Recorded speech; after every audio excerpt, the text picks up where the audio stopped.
kanë para për të bërë këto punë, le të themi. Lorenzo, në aspektin personal, më trego pak si gazetar që dhe ti jeton në Rom, ose dhe me kolegët tuaj, çfarë mesazhi është për të tjerët, ajo çfarë ndodhi ndaj Ranuçit?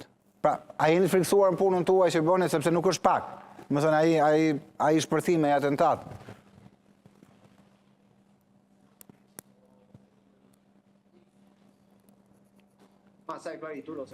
Ti e di mirë që kush e bën këtë punë nuk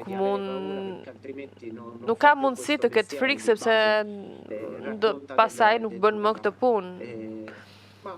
Por diskursi është që klima është pak me tension, si ndaj Sigfridos edhe gazetarëve të tjerë të emisionit Report, ka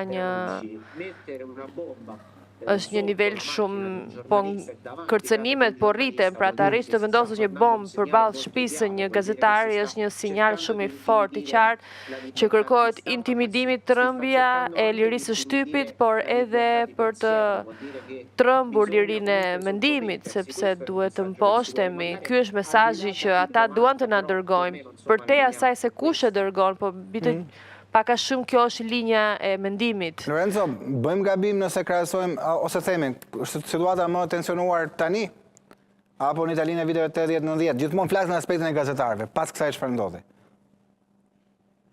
Dhe kur përmendet atë periudhë, ti e di shumë mirë ku i referohen.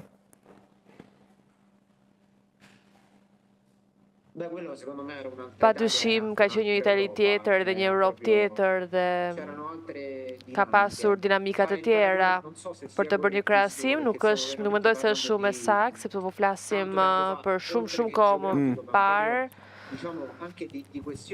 Por edhe çështjeve të cilat kanë ndryshuar, është për të thënë që ka shumë kohë që nuk kemi pasur intimidime të tilla, po flasim për një grup njerëzish që materialisht kanë shkuar poshtë banesës së një gazetari dhe kanë vendosur një bombë.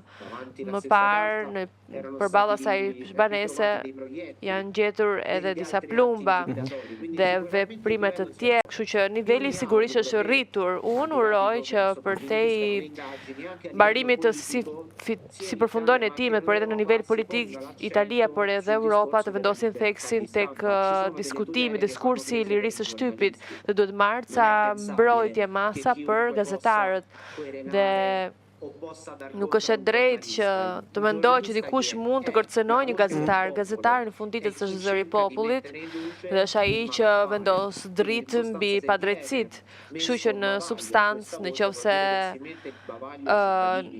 i vendoset kufizim kësaj çështjes, cënohet edhe liria e qytetarëve. Nëse nuk merren ato masa, mund shkojmë në një pepino impastato të dytë? Pra mund kemi një pepino impastato të dytë? Në Itali, nëse nuk merren masa të duhura?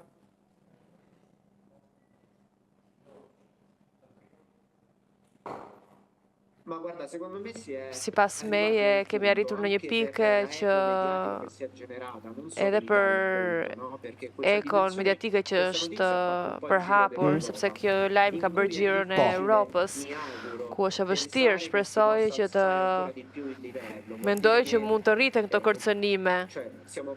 Po flasim